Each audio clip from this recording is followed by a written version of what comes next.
somewhere between 60 to 95% of the AI deployments are unsuccessful. Over 60% of VC funds are flowing into AI. Only 5% seeing real, tangible, meaningful outcomes of when they deploy artificial intelligence. How do we deploy AI that drives real financial, tangible results? They don't start with a real business problem. They start with, so what tool do we use? By the time I have finished a task in GCC, I'm still discussing the health policies and the governance aspects and the data aspects with a client in the UK. AI will take away our jobs. It will transform them. UAE has one of the highest, if not the highest, adoption of AI. Go ahead and try it, even if you fail. Welcome to the Reframe Lab, where conversations shape perspectives. Our mission and aim is to uncover hidden aspects that are shaping our societies and having an impact on the businesses. Malak. Bart, it's wonderful to have you here to join us at the Reframe Lab to discuss such a pertinent topic, artificial intelligence. We are in 2026 and artificial intelligence is no longer a possibility. It's at the heart of businesses, it's at the heart of geopolitics and the global economy. But when we review the data gives us a divided story. On one hand, we see VC funds, over 60% of VC funds are flowing into AI. We also see an increase in deployment. So according to the OECD, there is an increase 10% year on year, if not more, of companies deploying AI. But on the other hand, what we see is the data is telling us only 5%, so a small number of companies are seeing real, tangible, meaningful outcomes of when they deploy artificial intelligence. And I suppose this brings us to a question where not only directors or CEOs or executives are interested in. I suppose the general public, people working in industry, we are all asking the same question. How do we deploy AI in a way that drives real financial, tangible results for companies? First of all, Malak and Dr. Imran, thank you for having me here. It's such an honor, and with a beautiful backdrop back there, and I can look at my previous company. So first of all, just as a matter of introduction, my name is Bart, and I'm the CEO of Refocus AI, which is a boutique consultancy, advisory, and AI training company that is operating in a GCC market. Previously, for over 13 years, I've been with HSBC as their Chief Data Analytics Officer. And as I like to say, I used to do AI before it was fashionable with ChatGPT. But to answer your question, and I guess that there are a couple of parts to it. The first part is how do we deliver tangible benefits? You're right, I've seen those results that somewhere between 60 to 95% of the AI deployments are unsuccessful, and this could be true. And I think there are a couple of reasons for that. And all the reports from BCG, PwC, Gartner confirm the same thing. It's just different percentages. The reasons for that are usually because there is inadequate budgets, for example. So companies are experimenting with AI, but not necessarily treating it as a core investment, as something that they have to do. And it's essential for their survival. So that's probably number one. Number two, they stop at experimental stage with their POCs, MVPs. Mm-hmm. They struggle to get any benefits out of it because it's just the early stages. And that's how they reported, like, we haven't really got anything out of it because it's a POC, right? It's not a full-fledged deployment.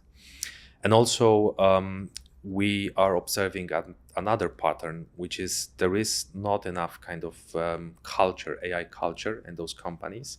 So what you see, even if we deliver, for example, AI trainings, what happens is you've got this very steep learning curve. People are getting used to the fact that you're using AI, whatever tool that is, and then it suddenly drops, right? Because they stop using it on a daily basis. So there are a couple of reasons. Is it because they stop using it? If we can just kind of rewind to the your answer number one, is it the actual tool itself? What is an AI tool? Should companies purchase it, or do they create an ecosystem? What are they supposed to do? I think it's not a tool. It's not a matter of software or tools. It's a matter of habits, right? Just like with the gym. You go to the gym, and in order to have a habit of going to the gym, you should do it for at least 3 weeks. And it's the same with using any AI solution, right? If you want to change the way you're working on daily basis and use even ChatGPT, Copilot, or Prezi to create presentations, you have to use it for a period of time. But it's failing. So you've just said the data shows that 60 to 70% of deployment of AI being deployed. Yes, and that's one of the reasons for that, why it's failing. Right? Yeah. But the other reason that I mentioned first is the misaligned budgets. For me, that's one of the biggest ones. So if we go back in time 20, 25 years, when we were moving from paper-based economy into digital economy, imagine that at that stage you said, okay, so now I want to invest $50,000 to take us from paper to digital work. It's not going to work, right? Because it's not enough. Companies stop at this stage, and they're scared of experimenting. At the same time, they all want to brag, we're doing something which is AI driven, but that's not usually the case. But we've got a few clients, and I'm super impressed with a number of countries here or companies that are very forward thinking, and those clients know exactly what they want. So they for example start with the workshop, with the use case identification, with the real life business problems, and that's another good example of why majority of the AI initiatives fail, because they don't start with a real business problem, but instead they start with, so what tool do we use? And that's the other way around, where you should be starting. Like, so Bart, if I come to it, for us, what's really interesting is that you're sitting at the heart of AI implementation, and even I say to the clients that we are working in this space where we are continuing to learn, because everyone is in a learning mode right now. From your learnings, can you please share what's the difference between when an AI is being used as an innovation wrapper versus it's truly being implemented inside the organization? So what are some of those success cases where organizations have successfully done it? How would you differentiate the two scenarios? What did the organization do that helped them be successful with it versus those 80% who are using it, but they're not being successful? So let me start with the second part of that question then. I think the real... the really successful ones are those which are based in business problems like fraud. From my past experience, we've built a solution that was focusing on fraud detection, and we've delivered a very quickly solution that was being used because it was a real problem. It was happening on daily basis. So, and now it's being used across multiple geographies and jurisdictions in that company. So that's one of the good examples where you're trying to address something that many business stakeholders are recognizing as something which is a pain point, as opposed to some of the companies, what I call it a legacy kind of structure, where the decisions are, for example, IT driven, not business driven, where the IT teams are saying like, look, there is this fancy solution, there is this fancy new tool, this is really innovative, and they are right. Let's try that. But try it for what, right? Do you have a business buy-in? Do they have the budgets? Do they have people who understand how to use it? And will they use it on their daily basis, right? So the successful ones, in a nutshell, are those that are, for example, focusing on cross-selling, generating revenue, on fraud detection, on screening. So those that are most operations. And these are the ones that really bring you benefit. So what you're highlighting here is AI, to deploy AI successfully. It is not just a tool that fits one size fits all. It's a gradual. It's creating an ecosystem. Is that what you're suggesting? I think so, and there is one word in particular from your statement: gradual. What I think is important. AI change is not a big bang. Like many companies are promising 30, 50, 60% returns or savings, but I don't think that's the right approach. If we focus on the incremental changes, just moving the dial by 3, 5, 7% on small parts of the processes to fix the whole process, and fixing those bits by bits, I think that brings you better results, and it also kind of manages the expectations. And it's also actually a bit of a challenge right now, alluding to something that you started with in the beginning, which is the kind of slightly AI bubble kind of perception, where the inflated expectations have actually worked against AI deployments, because now people are skeptical. Is it really going to deliver? Of course, if you're expecting 50%, it's unlikely. If you're expecting several percent and the volume of the work that you're fixing is huge, then But it's going to bring what you are we actually expecting? Because I think companies want financial return. That's their overall goal. Are they going to be able to achieve financial return when once they deploy the correct AI? So the way we always assess AI use cases with our clients consist of three factors that have to be met. One is what's the complexity, one is what's the cost, and the one is what's the ROI on the back of it, right? So the ROI specifically has to be properly defined from day one, right? And if it's not there, then it means it's probably going to lead you nowhere, right? So this should be the first consideration. How much do you have to invest, and how much are you going to get back from it, right? And after what period of time? So I would say that if you're investing in something and it's not going to bring you returns in 2, maximum 3 years time, then probably it's not worth your effort. So it's the expertise of the people with the combination of AI. It's not like a generic AI implementation, Right. but it's very niche, very specific. Only then AI works out. I'm just trying to make a mental model here. Correct. So I think what's important to understand, as with any other transformation, you have to have the business knowledge and the SME, subject matter experts, working hand in hand with those solutions, right? So Wow. if So they the work real with- question then here is that with the generic solutions that It's not going to work. top consulting firms Yeah. are offering, and they have been very badly hit in the recent few months. Top consulting firms have been identified in Australia using AI in very wrong ways. So are you seeing that there is a huge threat to the consulting side of the business then, and the market is going to shift? It would be more focused experts who would come into the market, like yourself, like you have a boutique consulting firm who has more room to benefit from the AI economy.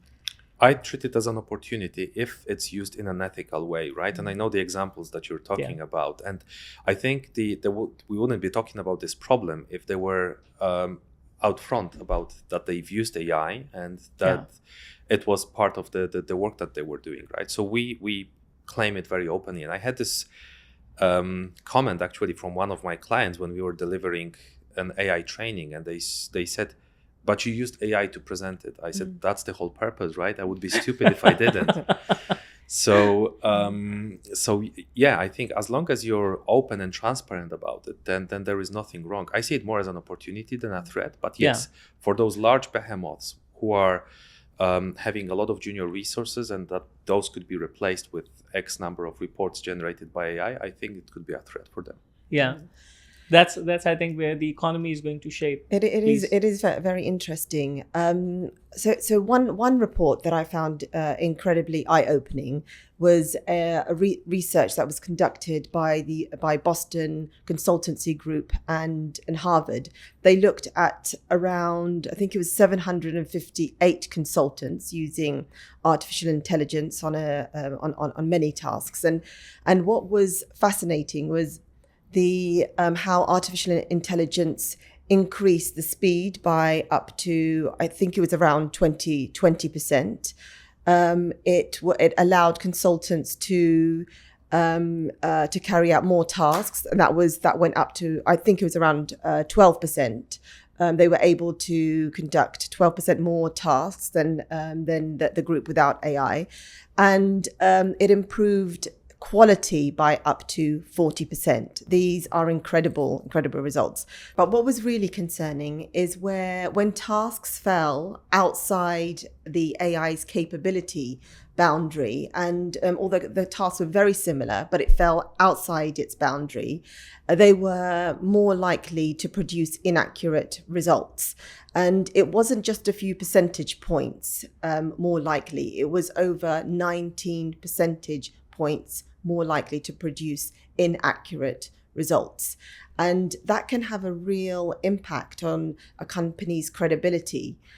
So what do we do with that? It's a high risk game, deploying AI and not getting it, using it exactly the way it should be, companies could risk their future. Yeah, I think it's not just that. I mean, remember, AI is just a tool, right? And there should be a human in the loop to check what the AI is producing. And we know that. But it's not just a tool. This is where we need to kind of have this discussion, because the average person or the companies that are deploying it, they don't see it as a tool. They're seeing it as a solution.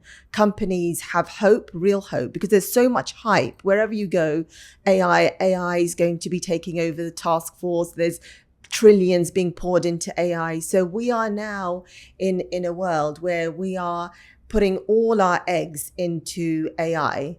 And is that actually fair? Is it fair?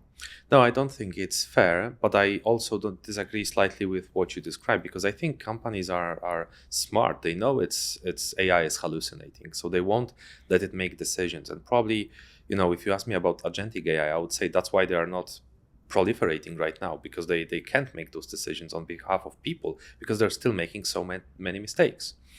So from my perspective, it's a tool. And if you go back again, I'll give you an example from the past. Previously, when data was a thing, many companies were producing a lot of MI. But what were the insights that they were taking on the back of this? What were the decisions that they were making on the back of those, right? And when I took over one of my previous roles, I've noticed that there are hundreds of MIs being produced, but what were they really telling us? Is it something meaningful? Is it something that we can work on? What does the business do with it? Are they using it on a daily basis? And majority of them, they were not using it because it was either wrong data or you couldn't make anything out of it. They were just used to getting some things. It's the same with AI today. So I think if you use it the right way and you have the decent level of knowledge, that's the kind of future. So for me, many people say that AI will take away our jobs. I don't think it will. What I think it will transform them so that we become business specialists in certain area, augmented by the use of AI. So the tech guys, the data guys, the AI guys will have to learn the business, and vice versa. The business will have to learn the AI. So Bart, there are certain contradictory information that we see, like what Malak has shared over here. I see one report from Harvard where they're saying that there's a huge gap now between AI implementation in organizations and the development of AI. AI is developing much faster than it is being implemented with organizations. And you are saying that to some extent, you're supporting that evidence as well, that that's what's happening because agentic AI is yet not being implemented. Organizations are being careful. But on the other hand, I see that there are regional differences where the adoption of AI is much faster, perhaps in this region, in the GCC, versus in countries like UK. I'm in touch with clients in UK, and I get down that drain hole of data protection and governance, and these are very necessary aspects to look into. But by the time I have finished a task in GCC, I'm still discussing the health policies and the governance aspects and the data aspects with a client in the UK. Would that change the dynamics between the regional shifts and the tactical shift of power between the regions, how quickly business picks up in certain regions versus others? I think it will, but we're all blessed to be in this region, right? And UAE has one of the highest, if not the highest, adoption of AI. And they've been investing in AI for a couple of years now, appointing the first chief AI officers across the government entities. Also, they managed to build 5 unicorns in 2025 alone, right? So that positions them as a 10th city in the world. So put that into perspective. But how do they measure outcomes, successful outcomes? How do they measure that? That's tricky, I agree, but I think we have to distinguish 2 things. What you're asking about outcomes is probably the stocks, right? Do the stocks reflect the investors' belief in what AI solutions are worth? It's not just stocks. But I think that's speculation. For me, the outcomes is the real tangible efforts and effects, right? So how much you're getting out of it in monetary terms. Is company able to save the money? How much? Is company able to save the time? Or is it able to generate revenue on the back of this? So we have a value model, and the value model is that if it is helping you increase the revenue, or if it is helping you reduce the cost, then it is contributing to creating value inside the organization. And that's when you make a decision and you say, yeah, we are going to implement AI. as part of the organization. But the real challenge is that that straightforward? An AI is doing all these things. Should you go ahead and implement AI, or you take a more careful approach as companies in the UK, where you are looking into the governance, you are looking into the other aspects of hallucination of AI. So what do you see in practice actually happening? I'm in team go ahead and try it and experiment, even if you fail, because I think that's more beneficial than stalling and waiting. And there is a big cost of actually not adopting AI, and it's 5% of monthly revenue as per the latest research, right? Really? So companies that are not adopting AI right now are using at least 5% of their monthly revenue. So how do they work that out? Is that correct? That's if you sum up all the processes that are happening, I'm pretty sure it's much more than that. It's a very conservative number. So I do question that the 5% figure, because you started off with, and the data is known, the failure rate of AI is around about 70%, if not more. So companies are, when they are deploying artificial intelligence into their companies, number one, it's more likely to fail, and fail means they're going to be losing the money they've already invested. So this figure of not deploying AI will cause a 5% loss. Is questionable, isn't it? So let's use something else for numbers. Let's think of the Pareto rule, which is 80-20 usually, right? So for example, 20% of the initiatives generate 80% of the value for a company. Okay. And the same here, even if 80% of the initiatives fail, the remaining 20 will still generate a very significant portion of the revenue. Point, yeah.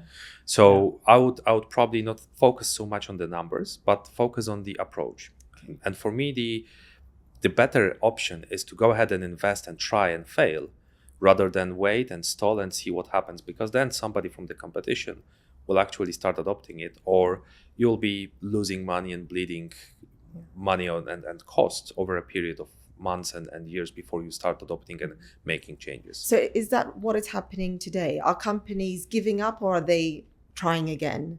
So they fail and then try, or what is the data showing us? I think the fact that we have a bit of an AI bubble, especially in stocks, gives this stigma to AI deployments, and people and decision makers may be sometimes scared of putting more money into AI, because then they don't want to be in a position where it fails. Whilst I would say, it should be a bit of a risk, and within the kind of core investment of each company, not just an innovation attempt where we try something, but let's put a program that has the AI at the core of our processes. How do we transform our work? Again, like back in the days, you need to transform your work from paper economy to digital economy. This is the same story, right? So how do we move completely towards AI? What's the target in 10 years for us? How do we make everything that we do from process perspective to be done by AI? And how should companies start this journey? Should they be reaching out to consultants, for example? Should they? How should these companies? So if we look at SMEs, larger companies will probably have their own in-house expertise. But for SMEs, how should this journey begin? I don't think that large companies would have that capability as well. I agree. Because that's where the point of niche capability support is coming in. AI won't be able to do everything on their own, but very interested in your perspective. I don't think the companies should reinvent the wheel and try to create something on their own, because again, that's why they mostly fail. So you have to have talent or skill sets from the market of companies that have already delivered this to places X, Y, and Z. Yeah. Okay. You can try to do something in-house, and that's great, but it's the same as with training, right? You have the AI training being delivered to you, and then you train the trainer. So in the same fashion, I would follow with the AI adoption. So first you try to deploy certain solutions that are from the market. So for example, LLMs that are existing there, and then you can try build your own solutions. And by the way, I'm also a big fan of using the existing LLMs rather than trying to build on your own, because it defeats the purpose. Yeah. They are super expensive to train, to build, to maintain. And even if you have an in-house solution, it's hard to keep it up to date. If it's built in-house, you own the data. And is there kind of a security issue when you reach out to external products? You should always own the data, right? Even if it's an external provider, they should have the same security standards, and that's usually being checked by the clients, the ISO protocols, the SOCs, etc. So I don't think that's the issue. Obviously, you have a higher risk of data being leaked if there is a third-party consultant involved, third-party company. But that's the same as with any other third-party work software platform that you're using. So, Bart, before we finish this podcast, I would really look forward to your opinion on agentic AI. I know that you believe that agentic AI is still at a distance, but we see in the news every now and then, every day, there are new tools coming up, the agentic tools. Don't you believe that agentic platforms would be much more powerful than the generative platforms and would have a huge impact on how organizations operate? They will be, but I don't think they're there yet. They're right? yet there, yeah. Because if I told you now, I'm part of a large community of AI experts here in the region, and if I told you right now that one of my counterparts from the network have built an agentic AI to invest funds, would you give me $20,000? Not yet. That's a great agentic AI solution, right? They Yeah. vouch it's working perfectly. So there you have your answer, right? Yeah. So I think we're not there yet, and it has to go through a stage where we have the I think what you're ups and downs. referring to is the issue of trust. And I'm actually working with an executive on his PhD from Google who's working on how trust is established in the world of AI. How do you establish trust on platforms? That's a fascinating topic, because the way we know trust is human to human trust. But now there is a new concept of trust where how one human trusts a machine, and even more how a machine trusts another machine, because it's a communication between machines. So how do you take that decision logic? What Correct. are the protocols you follow? But do you think that's something new, or has it existed there before? I think this has been existing there before. It's so not when I something was new, yeah. writing my master's dissertation many years or decades back now, it was about the balance between usability and security in digital banking. And that was mostly theoretical and based on only a few digital banks that existed back then, right? But then we had to go through that trust period where people got used to the scratch cards, the codes. Only then we got to OTP password. So I think once we're past that stage, we can then confidently say, okay, the agentic AI can book our travels, tickets, invest our money, but we're definitely not there yet. Yeah, but controlled execution. Do you believe that controlled execution, where you said human in the loop, if you put human on the loop when it comes to agentic AI rather than human in the loop, do you think we can trial that? I think we should. And one of the, for example, AI ethical principles that HSBC follows is AI should not make decisions differently than if the humans made them, right? So for me, the human in the loop part is extremely important. And I think it should be there safeguarding the final decisions. Or you can also define thresholds, for example, if you're in a credit decisioning space, and one of our clients has such a use case, some of the credit loans can be approved if they're under certain threshold. If they're above those thresholds, then they should be escalated to a higher level, which is the human in the loop usually. I mean, humans we're all very different. You know, my truth may be very different to your truth. So that also adds another dynamic to that would have a huge impact on the leadership of the organization as well, because those differences, culture, leadership. Absolutely. I mean, you know, we still don't have the answers. So we are working at our organization. We work with boards, Bart. And with boards, one of the concepts that we are working on is called agentic leadership. Agentic leadership is that tomorrow when these agents take over and you have a fully automated business which is working 24/7 rather than 9 to 5, what is the role of the board in that situation? How do boards respond back in situations where the decisions have been taken by the systems? Who own them? And what would be the response of the board who is out there just to make those decisions? That was the main purpose, how they were adding value to the organization. So what would happen? How would agentic leadership shape up an organization? It's just like I come from military, ex-military. So it's just like asking the question, how do you lead a battalion of soldiers versus leading a battalion of robots? There's a completely different ballgame. Correct. But I think to at least partially answer that, it's the decisions should be strategic then. Yeah. It should be about governance. It should be about staying ethical, right? So giving the direction on those topics, but not necessarily getting into day-to-day operational Nitpicking. aspects. Absolutely. Could we get some advice from you for kind of the smaller medium-sized businesses on how to adopt and I know we say kind of deploy artificial intelligence, but is there any advice from you as from your company on how to do that, and maybe a rough idea on budget and timeline?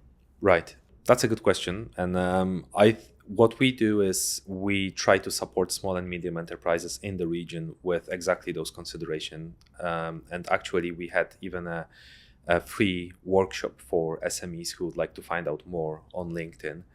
But what I would say, starting with the budget, I think it has to be reasonable, somewhere north of $30,000-$50,000 to start experimenting with AI for some of the basic use cases. And in order to make it successful, they have to really mean it, have it in the heart, try it by themselves. So the message to the board for me would be, maybe start with the AI training, maybe start with something which is more culture-driven, awareness-driven. And then it will take us, for example, through workshop diagnostic stage where we can identify those use cases for you or help you with that work. Or not even us, but any other company, right? And then get you to a stage where you're confident that these 1, 2, or 3 use cases would be the right investment of your time and money. Thank you. It has been a pleasure hearing your thoughts, Bart. And we would request our audience to connect with you on LinkedIn. And we are really looking forward to seeing how you implement AI. And we look forward to remaining in connection with you. Thank you very much, Bart. Malak, Thank you. Dr. Imran, thank you for having me. Thank you very much. Thank you.